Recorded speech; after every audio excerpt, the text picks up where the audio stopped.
जरा 13 जनवरी 2006 की कल्पना करते हैं। ब्यूनस आयर्स का बैंको रियो बैंक। मतलब ये कोई आम दिन नहीं है। बिल्कुल नहीं। बाहर 300 से ज्यादा हथियारों से लैस पुलिस वाले, स्नाइपर और स्वॉट टीमें बैंक को चारों तरफ से घेरे हुए हैं। अंदर 23 बंधक संगमरमर के फर्श पर डरे सहमे लेटे हैं और नकाबपोश बंदूकधारी बैंक पर कब्जा जमाए हुए हैं। और बाहर खड़ी पुलिस, मीडिया, यहाँ तक कि पूरी दुनिया की नजरें बैंक के मेन दरवाजे पर टिकी हैं। सबको लग रहा है कि ये एक क्लासिक बंधक संकट है। हाँ, जहां एक गलत कदम किसी खूनी खेल में बदल सकता है। तनाव इतना ज्यादा है कि हवा को भी चाकू से काटा जा सकता है। लेकिन तभी गैंग का लीडर पुलिस के नेगोशिएटर से एक ऐसी अजीब सी मांग करता है जो पूरे माहौल को उलझा देती है। वो पिज्जा मांगता है, अपने और बंधकों के लिए। मतलब घेराबंदी के बीच खाना मंगाना। बाहर खड़े पुलिस कमांडर्स को लगता है कि अंदर बैठा आदमी शायद दबाव में टूट रहा है या पागल हो गया है। हाँ, उन्हें लगता है ये किसी नौसिखिए का काम है। लेकिन जो बात पुलिस नहीं जानती वो ये है कि जब उनकी सारी ताकत, सारे कैमरे और स्नाइपर ऊपर बैंक के दरवाजे पर फोकस कर रहे हैं, ठीक उसी वक्त उनके पैरों के नीचे सीवर के अंधेरे में एक दूसरी टीम मौजूद है। अरे वाह! बिल्कुल। वो टीम बैंक के वॉल्ट की दीवार तोड़कर 19 मिलियन डॉलर्स कैश और जेवरात को डफल बैग्स में भर रही है। पिज्जा मांगना कोई पागलपन नहीं था, बल्कि पुलिस के ही बनाए गए नियमों को उनके खिलाफ इस्तेमाल करने की एक बहुत ही सोची समझी चाल थी। तो आज की इस गहराई से की जाने वाली चर्चा में हम उन सोर्सेज, न्यूज आर्टिकल्स और रिसर्च नोट्स का विश्लेषण करेंगे जो इस ऐतिहासिक डकैती की पूरी परतें खोलते हैं। इसे सदी की सबसे बड़ी चोरी भी कहा जाता है। बिल्कुल। और हमारा मकसद सिर्फ एक क्राइम स्टोरी सुलाना नहीं है। हम उन सटीक टैक्टिकल कदमों, पुलिस नेगोशिएशन के मनोवैज्ञानिक खेलों और अंडरग्राउंड इंजीनियरिंग के चमत्कारों को डिकोड करेंगे, जिन्होंने खिलौने वाली बंदूकों के दम पर इस नामुमकिन डकैती को मुमकिन बनाया। और हाँ, हम ये भी समझेंगे कि 300 पुलिस वाले जो नहीं कर पाए, वो इंसान की सबसे पुरानी कमजोरी यानी धोखे ने कैसे कर दिखाया। तो इस पूरी घटना को समझने के लिए हमें सबसे पहले इसके मास्टरमाइंड्स के दिमाग को समझना होगा। ये डकैती कोई रातों रात अमीर बनने की लालसा नहीं थी। सही कहा। ये भ्रम, मनोविज्ञान और सिस्टम की खामियों का एक ऐसा मास्टर क्लास था जिसे बाकायदा एक फिल्म की स्क्रिप्ट की तरह लिखा गया था। अगर हम इन नोट्स पर गौर करें तो कहानी की शुरुआत दो ऐसे दोस्तों से होती है जिनकी प्रेरणाएं और दुनिया को देखने का नजरिया बिल्कुल अलग था। पहला नाम है फर्नांडो अराउजो, जो कोई कुख्यात अपराधी नहीं था। हाँ, वो एक स्ट्रगलिंग आर्टिस्ट और मार्शल आर्ट्स का शौकीन था। दिसंबर 2003 में अराउजो अपने अपार्टमेंट में बैठा 1999 की रामलो बैंक डकैती की घटना के बारे में पढ़ रहा था। उस घटना में पुलिस ने लाइव टीवी पर बैंक के अंदर घुसकर अंधाधुंध गोलियां चलाई थीं, जिसमें निर्दोष बंधक भी मारे गए थे और खून की एक बूंद भी ना गिरे। वो इस डकैती को एक आर्ट पीस, एक जादू के खेल की तरह देखता था। अराउजो के पास एक नजरिया था, लेकिन उसे हकीकत में बदलने के लिए एक ऐसे इंसान की जरूरत थी जो लोहे और कंक्रीट की भाषा समझता हो। और यही एंट्री होती है सेबेस्टियन गार्सिया बोल्स्टर की। उसका बचपन का दोस्त जो पेशे से एक मैकेनिक और इंजीनियर था। बिल्कुल। अब सोचने वाली बात यह है कि एक पढ़ा लिखा इंजीनियर बैंक लूटने के लिए क्यों तैयार हो गया? जवाब 2001 के अर्जेंटीना के भयंकर आर्थिक पतन में छिपा है। वो क्रैश जिसने सबको बर्बाद कर दिया था। हाँ, उस क्रैश में बोल्स्टर के परिवार ने अपनी जीवन भर की गाढ़ी कमाई करीब 80,000 पेसो रातों रात खो दी थी, क्योंकि बैंकों ने आम जनता के पैसे फ्रीज कर दिए थे। बोल्स्टर की प्रेरणा पैसा नहीं था, बल्कि उस सिस्टम से बदला लेना था जिसने उसके परिवार को सड़क पर ला दिया था। मतलब एक तरह का गुस्सा था उसमें। बिल्कुल। और जब अराउजो ने बैंको रियो का ब्लूप्रिंट उसके सामने रखा तो बोल्स्टर ने उसे पागल नहीं कहा। उसने सिर्फ एक सवाल पूछा, कंक्रीट कैसे तोड़ेंगे? यहां मुझे एक चीज बहुत दिलचस्प लगती है। अराउजो ने जो योजना बनाई थी उसे देखकर ऐसा लगता है जैसे वो किसी बड़े थिएटर प्रोडक्शन को डायरेक्ट कर रहा हो। सही कहा, एक नाटक की तरह। हाँ, इस नाटक में दो हिस्से थे। एक स्टेज यानी ग्राउंड फ्लोर, जहां होस्टेज टीम को पुलिस रूपी दर्शकों का ध्यान अपनी तरफ बांधे रखना था, और दूसरा स्टेज के नीचे का हिस्सा यानी सीवर, जहां वॉल्ट टीम असली जादू करने वाली थी। लेकिन इतने बड़े नाटक के लिए सिर्फ 2 लोग काफी नहीं थे। उन्हें एक परफेक्ट कास्ट की जरूरत थी, और वो कास्ट बहुत सोच समझकर चुनी गई थी। सबसे पहले उन्होंने रूबिन बेटो डी ला टोरे को शामिल किया। बेटो कोई नौसिखिया नहीं था। वो 1980s के दशक की कुख्यात सुपर बॉन्ड गैंग का हिस्सा रह चुका था। जिसने 17 से ज्यादा बैंकों को लूटा था। हाँ, बेटों का काम था बैंक के लेआउट और पुलिस के रिस्पॉन्स टाइम का विश्लेषण करना। इस प्लान को सुनकर उसने पूछा था कि कितनी असली बंदूकें होंगी। जब उसे पता चला कि 0, तो वो हैरान जरूर हुआ, लेकिन इस बिना खून खराबे वाले मास्टर प्लान की सटीकता देखकर जुड़ गया। फिर बेटों के जरिए ही टीम में एक और बड़ा नाम जुड़ा, लुइस मारियो विटेड, जिसे द उरुग्वेन कहा जाता था। नोट्स के मुताबिक ये आदमी इस पूरे थिएटर का लीड एक्टर था। बिल्कुल, इसकी खासियत गोलियां चलाना नहीं थी, बल्कि अपनी आवाज और बॉडी लैंग्वेज से मनोवैज्ञानिक दबाव बनाना था। इसका पिछला रिकॉर्ड देखिए एक बार। इसने 43 बंदूकों को 6 घंटे तक बिना एक भी गोली चलाए पूरी तरह से अपने काबू में रखा था। तो स्टेज पर पुलिस को उलझाए रखने के लिए इससे बेहतर एक्टर कोई हो ही नहीं सकता था। एकदम सही। इनके अलावा टीम में अल्बर्टो डॉक सोलेस था, जो सर्वेलेंस और रेकी करने में माहिर था। उसने महीनों तक बैंक के बाहर खड़े होकर ग्राहकों के आने जाने और गार्ड्स के शिफ्ट बदलने का एक मिनट का हिसाब रखा। और अंत में जूलियन ज़ालो चेवेरिया, जो गेट अवे ड्राइवर था। जूलियन ने सिर्फ भागने की योजना नहीं बनाई, बल्कि उसने पुलिस थानों से बैंक तक का रिस्पॉन्स टाइम स्टॉपवॉच से नापा था। स्टॉपवॉच से? मतलब क्या बारीकी थी। हाँ, उसे पता था कि अकासुसु स्टेशन से पुलिस को आने में 13 मिनट लगेंगे और सैन इसिड्रो से 18 मिनट। उसने सीवर से बाहर निकलने के 17 अलग-अलग एस्केप रूट तैयार किए थे। ये एक बेहद अनुशासित कॉर्पोरेट प्रोजेक्ट जैसे लग रहा है, जहां हर व्यक्ति का रोल तय है। लेकिन मैं इन तकनीकी चुनौतियों को देख रहा हूं और ये सब बहुत नामुमकिन सा लगता है। वो कैसे? देखिए, अराउजो और बोल्स्टर को सीवर लाइन से 150 मीटर लंबी सुरंग खोदकर बैंक के वॉल्ट तक पहुंचना था, और वो भी 2 फीट मोटे कंक्रीट को तोड़कर। सबसे पहला सवाल जो मेरे दिमाग में आता है वो ये है कि उन्होंने इस डकैती के लिए शुक्रवार दोपहर 12:30 बजे का समय क्यों चुना? हाँ, ये एक अहम सवाल है। आमतौर पर तो चोर रात के अंधेरे का फायदा उठाते हैं ना। यही उनकी वैज्ञानिक सटीकता और इंजीनियरिंग का सबसे बेहतरीन उदाहरण है। अगर वे रात में वॉल्ट तोड़ते तो बैंक के मोशन सेंसर्स और सिस्मिक अलार्म एक्टिवेट रहते। जरा सी भी कंपन से पुलिस तुरंत पहुंच जाती। अच्छा, तो उन्होंने दिन का समय चुना। हाँ, डॉक की सर्वेलांस ने एक बहुत ही महत्वपूर्ण पैटर्न खोजा था। शुक्रवार दोपहर के समय बैंक में सबसे ज्यादा अमीर ग्राहक आते थे, जो वीकेंड ट्रिप पर जाने से पहले अपने सेफ डिपॉजिट बॉक्स में पैसे या जेवर रखते या निकालते थे। और जब ये वीआईपी ग्राहक अंदर होते थे तो बैंक खुद ही उन मोशन सेंसर्स को डीएक्टिवेट कर देता था। बिल्कुल, टीम ने समझ लिया था कि बैंक की सबसे व्यस्त दोपहर ही उनकी सबसे सुरक्षित गोल्डन विंडो है। ये तो ठीक है, लेकिन सुरंग खोदने का काम कितना खतरनाक था। बोल्स्टर सीवर में खड़ा है जहां मीथेन गैस भरी हुई है। अगर वो आम हथौड़े या बिजली की मशीन से कंक्रीट तोड़ता तो एक चिंगारी से सीवर में भयंकर विस्फोट हो सकता था। हाँ, खतरा तो बहुत था। ऊपर से हैमर की आवाज अगर सड़क या बैंक में किसी ने सुन ली होती तो प्लान वहीं खत्म हो जाता। उन्होंने इन चीजों को कैसे मैनेज किया? यहां बोल्स्टर ने अपनी इंजीनियरिंग स्किल्स का पूरा इस्तेमाल किया। चिंगारी और धमाके से बचने के लिए उसने बिजली वाले उपकरणों की जगह न्यूमेटिक हैमर का इस्तेमाल किया, जो हवा के दबाव से चलता है। तो इससे चिंगारी पैदा होने का कोई खतरा नहीं था? बिल्कुल नहीं।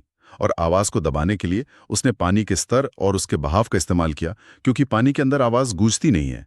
गैस से बचने के लिए पूरी टीम ऑक्सीजन टैंक लगाकर काम कर रही थी। मतलब पूरी तैयारी थी। हाँ, और इसके अलावा बारिश के कारण सीवर धंस न जाए, इसलिए उन्होंने लकड़ी के सपोर्ट्स का एक पूरा ढांचा तैयार किया था। और सबसे बड़ी बात, उनका प्लान भी कोई बैकअप लड़ाई नहीं थी। तो क्या था उनका प्लान बी? अराउजो का नियम साफ था, अगर कोई दिक्कत आई तो सब कुछ वहीं छोड़ दो और सीवर से वापस लौट जाओ। वे अपने साथ जो बंदूकें लेकर गए थे वह सिर्फ प्लास्टिक के खिलौने थे। उनमें असली वजन का एहसास कराने के लिए बस लेड भर दिया गया था, ताकि बंदकों को वह असली लगे। मतलब कोई जान का खतरा नहीं, सिर्फ एक पक्का धोखा। अब उस दिन के टाइमलाइन पे चलते हैं। इस कहानी का वो हिस्सा जो वाकई रोंगटे खड़े कर देता है। बिल्कुल। महीनों की मेहनत के बाद 13 जनवरी 2006 का दिन आता है जी। दोपहर 12:28 पर बोल्स्टर की वॉल्ट टीम कंक्रीट का आखिरी प्लग तोड़ती है और चुपचाप वॉल्ट के अंदर प्रवेश कर जाती है। ऊपर बैंक में आमदिन की तरह काम चल रहा है, किसी को भनक तक नहीं है कि उनके पैरों के नीचे कंक्रीट में सुराख हो चुका है। और ठीक 3 मिनट बाद 12:31 पर एक्टर्स अपना काम शुरू करते हैं। विटेट, अराउजो और डॉक बैंक के मुख्य दरवाजे से अंदर दाखिल होते हैं। विटेट ने यहाँ वॉल्टर नाम का एक किरदार ओढ़ लिया है। उसने एक महंगा सूट पहना है। राइट। हाँ, और वो अपनी भारी और एकदम शांत आवाज में पूरे बैंक को सिर्फ 90 सेकंड के अंदर अपने कब्जे में ले लेता है। कोई चीख पुकार नहीं मचती। वो बंधकों को फर्श पर लेटने को कहता है, लेकिन पूरे सम्मान के साथ। उसका ये शांत रवैया बंधकों को डराने के बजाय उन्हें एक अजीब सी सुरक्षा का एहसास कराता है। बिल्कुल। और बाहर क्या हो रहा है? सवा एक बजते बजते 300 से ज्यादा पुलिस वाले न्यूज वैन और स्नाइपर्स बैंक को घेर लेते हैं। अब यहाँ से वो मनोवैज्ञानिक खेल शुरू होता है जिसका हमने शुरू में जिक्र किया था। हाँ, विटेट पुलिस के नेगोशिएटर से बात करता है। उसकी आवाज में घबराहट की जगह एक माफी का भाव है। वो पुलिस से कहता है कि वो किसी को नुकसान नहीं पहुंचाना चाहता। तो नेगोशिएटर को लगता है कि लुटेरे कमजोर पड़ रहे हैं। और फिर 247 पर विटेट वो मांग करता है, हमें 30 पिज्जा चाहिए। पुलिस समझती कि बेवकूफ हैं, लेकिन असल में विटेट ने पुलिस की ही ट्रेनिंग मैनुअल को उनके खिलाफ हथियार बना लिया था। एकदम सही। पुलिस को डी-एस्केलेशन प्रोटोकॉल की ट्रेनिंग दी जाती है। इस प्रोटोकॉल के मुताबिक जब कोई बंधक बनाने वाला खाने या पीने की चीज मांगता है, तो इसका मतलब है कि वो स्थिति को स्थिर करना चाहता है और हिंसा का इरादा नहीं रखता। तो पुलिस को लगता है कि अगर हम खाना देंगे तो हम उनका भरोसा जीत लेंगे। हाँ, लेकिन पिज्जा बनाने, उसे मंजूर करने और अंदर डिलीवर करने की पूरी प्रक्रिया में एक बहुत लंबा समय लगता है। विटेट यही तो चाहता था। क्या बात है। जब पुलिस रिलैक्स होकर पिज्जा डिलीवरी का इंतजार कर रही थी, ठीक उसी समय वॉल्ट टीम नीचे 143 सेफ डिपॉजिट बॉक्स तोड़ रही थी। पिज्जा की इस मांग ने उन्हें इतना कीमती समय दे दिया कि वे $19 मिलियन और ढेरों जेवर बैग्स में भर सकें। ये वाकई एक मास्टर स्ट्रोक था। उनका पूरा ध्यान ऊपर उलझाए रखना ताकि नीचे काम हो सके। 3:27 तक उनके बैग्स नोटों, सोने के सिक्कों और पन्नों से भर चुके थे। ऊपर विटेट पुलिस से कह रहा था कि वे पिज्जा खा रहे हैं, और नीचे 3:32 पर पूरी टीम $19 मिलियन लेकर सीवर में एक रबर के राफ्ट पर बैठ चुकी थी। पानी के तेज बहाव का फायदा उठाकर वे वहां से निकल गए। कुछ ब्लॉक दूर जूलियन अपनी वैन स्टार्ट किए उनका इंतजार कर रहा था। वे उस वैन के फ्लोर में बने एक खास छेद से अंदर घुसे और बस गायब हो गए। और बाहर पुलिस अभी भी इंतजार कर रही है। शाम 7:45 पर जब पिज्जा ठंडे हो चुके हैं और अंदर से कोई आवाज नहीं आ रही, तब स्वॉट टीम दरवाजा तोड़कर अंदर घुसती है। और उन्हें क्या मिलता है? कोई अपराधी नहीं। बिल्कुल। बेसमेंट में बंधक सुरक्षित बैठे हैं। जमीन पर खिलौने वाली बंदूकें लाइन से सजी हुई हैं और वॉल्ट की एक दीवार पर एक नोट चिपका हुआ मिलता है, जिस पर लिखा था, बिना हथियारों और बिना नफरत के ये सिर्फ पैसा है, प्यार नहीं। ये नोट तो पुलिस के चेहरे पर एक करारा तमाचा था। हाँ, उन्होंने पूरे सिस्टम का मजाक उड़ाया था। लेकिन इस घटना के बाद जो हुआ वो और भी चौंकाने वाला था। मीडिया ने जब इस खबर को दिखाया तो अर्जेंटीना की जनता लुटेरों के खिलाफ नहीं हुई। इसके विपरीत पूरे देश में लोग इन्हें आधुनिक रॉबिन हुड कहने लगे। लोग इनकी फोटो वाली टी-शर्ट पहनने लगे, इनके नाम के गाने बनने लगे। कोई भी सोचेगा कि आम जनता एक बैंक डकैती का जश्न क्यों मना रही थी? इस प्रतिक्रिया को समझने के लिए हमें फिर से 2001 के उस आर्थिक पतन को देखना होगा। जनता के मन में ये बात बैठ गई थी कि बैंकों ने उनके साथ धोखा किया है, उनका पैसा चुराया है। लोगों में गुस्सा था। और जिस बैंक रियो को लूटा गया था, उसके सेफ डिपॉजिट बॉक्सेस में आम आदमी का पैसा नहीं था। वहां अमीर राजनेताओं, भ्रष्ट अधिकारियों और बड़े बिजनेसमैन का वो काला धन रखा था जिस पर वो टैक्स नहीं देते थे। अच्छा, तो जब इस गैंग ने बिना किसी इंसान को एक खरोंच पहुंचाए खिलौनों के दम पर उन भ्रष्ट अमीरों और सिस्टम को बेवकूफ बनाया, तो पूरी जनता को ये एक काव्यात्मक न्याय या पोएटिक जस्टिस लगा। बिल्कुल। उन्हें लगा कि उनके साथ जो हुआ था, किसी ने उसका बदला ले लिया है। मतलब इतनी शानदार प्लानिंग, पुलिस को बेवकूफ बनाया, जनता का समर्थन हासिल किया, सब कुछ परफेक्ट था। 300 पुलिस वाले, हेलीकॉप्टर, स्नाइपर, फॉरेंसिक टीमें, ये सब मिलकर भी उन्हें पकड़ नहीं पाए। लेकिन जैसा कि इतिहास गवाह है, बड़े से बड़े साम्राज्य किसी दुश्मन की तलवार से नहीं बल्कि घर के भेदी से गिरते हैं। सही बात है। तो वो कौन सी चीज थी जिसने इस परफेक्ट क्राइम को बर्बाद कर दिया? वो थी इंसान की भावनाएं और एक टूटे हुए रिश्ते का बदला। बेटो डी ला टोरे की पत्नी एलिशिया डुलियो। एलिशिया को अपने घर की दीवारों में छिपा हुआ $73,000 का कैश मिला। तो उसे शक हो गया। उसे पता था कि उसके पति ने डकैती की है, लेकिन जिस चीज ने उसे पुलिस स्टेशन जाने पर मजबूर किया, वो पैसा या नैतिकता नहीं थी, वो था एक पति का धोखा। बेटो एक 23 साल की लड़की क्लॉडिया के साथ वो पैसे लेकर भागने की योजना बना रहा था। बाप रे। जब एलिसिया को इस अफेयर का पता चला तो उसका गुस्सा एक ज्वालामुखी की तरह फट पड़ा। उसने सीधे फेडरल पुलिस हेडक्वार्टर का दरवाजा खटखटाया और सब कुछ उगल दिया। उसने बेटो, विटेट और डॉग के नाम और उनके ठिकाने पुलिस को बता दिए। जो काम देश की सबसे बेहतरीन पुलिस फोर्स नहीं कर पाई, वो एक धोखे की मारी हुई पत्नी ने एक दिन में कर दिया। तो फिर 7 मार्च 2006 की सुबह जब छापे पड़े तो पुलिस ने बेटो को $9,70,000 के साथ गिरफ्तार कर लिया। और कुछ ही घंटों में विटेट, डॉग, अराउजो, बोल्स्टर और ज़ालोचेवरिया भी पकड़े गए। सबको लगा कि अब कहानी खत्म, मास्टरमाइंड्स जेल की सलाहों के पीछे सड़ेंगे। लेकिन यहाँ अराउजो के स्क्रिप्ट का एक और पन्ना खुलना बाकी था। वो पन्ना था उनकी कानूनी रणनीति। बिल्कुल, जब अदालत में केस शुरू हुआ तो वो कोर्टरूम भी उनके लिए एक नया थिएटर बन गया। अराउजो कटघरे में एक शांत दार्शनिक की तरह खड़ा था, बोल्स्टर एक समझदार इंजीनियर की तरह। अब सोचने वाली बात है, एक ऐसी डकैती जिसमें $19 मिलियन लूटे गए हों, उसमें तो उम्र कैद होनी चाहिए, लेकिन उनकी सजा बहुत कम क्यों हुई? ये कानूनी दांव पेंच काम कैसे किया? ये उनके पूरे प्लान का सबसे जीनियस हिस्सा था। अर्जेंटीना के कानून में और दुनिया के ज्यादातर कानूनों में सशस्त्र डकैती एक बहुत संगीन जुर्म है, क्योंकि उसमें इंसान की जान को खतरा होता है। लेकिन अराउजो की टीम के पास तो असली बंदूकें थी ही नहीं। उनके पास तो प्लास्टिक के खिलौने थे। हाँ, तो डिफेंस वकीलों ने अदालत में साबित कर दिया कि क्योंकि हथियार नकली थे, इसलिए किसी की जान को खतरा नहीं था।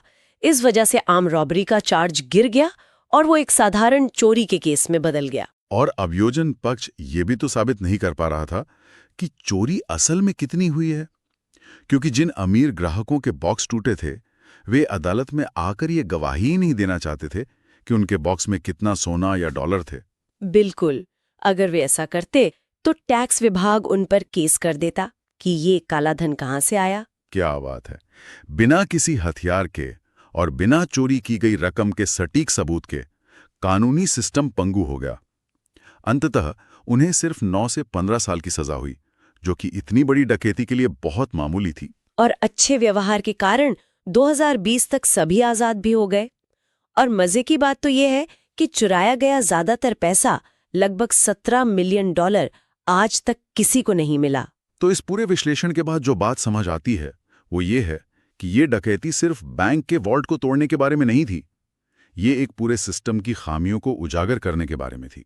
उन्होंने विज्ञान, मनोविज्ञान और थिएटर का ऐसा मिश्रण तैयार किया जिसने अर्जेंटीना के क्राइम इतिहास को हमेशा के लिए बदल दिया। उन्होंने साबित कर दिया कि असली दुनिया में गोलियों से ज्यादा ताकतवर एक अच्छी कहानी और नैरेटिव होता है। लेकिन अराउजो के इस मास्टर प्लान में एक ही खामी थी। उन्होंने कंक्रीट तोड़ने और पुलिस के दिमाग से खेलने का तो विज्ञान समझ लिया था, लेकिन इंसान की भावनाओं को डिकोड नहीं कर पाए। हाँ, एलिसिया डुलियो ने उन जादूगरों का जादू खत्म कर दिया। और अंत में इन सारे सोर्सेस से गुजरने के बाद एक बहुत ही गहरा सवाल सामने आता है, जो हम सब के लिए एक विचार करने वाला बिंदु है। वो क्या? जब कानूनी संस्थाएं जैसे कि बैंक खुद आम जनता का विश्वास तोड़ती हैं, उनकी जिंदगी भर की कमाई को सिस्टम के नाम पर छीन लेती हैं, और फिर कुछ लोग बिना एक भी गोली चलाए, बिना किसी को शारीरिक नुकसान पहुंचाए उस भ्रष्ट सिस्टम को उसी के खेल में मात देते हैं, तो समाज के लिए असली अपराधी कौन है? ये वाकई सोचने वाली बात है। क्या वो व्यक्ति जो बैंक लूटता है, या वो सिस्टम जो पहले से ही अंदर से खोखला और भ्रष्ट है? सही बात है। ये कहानी सोचने पर मजबूर कर देती है कि जब हम सही और गलत के बीच लकीर खींचते हैं, तो वो लकीर कितनी धुंधली हो सकती है। इस सवाल पे जरूर विचार करना चाहिए। और अगली बार जब कोई पिज्जा डिलीवरी आए, तो याद कीजिएगा उस दृश्य को जब 300 हथियारबंद पुलिस वाले बाहर खड़े पिज्जा का इंतजार कर रहे थे और अंदर रखे प्लास्टिक के खिलौने पूरी दुनिया का मजाक उड़ा रहे थे।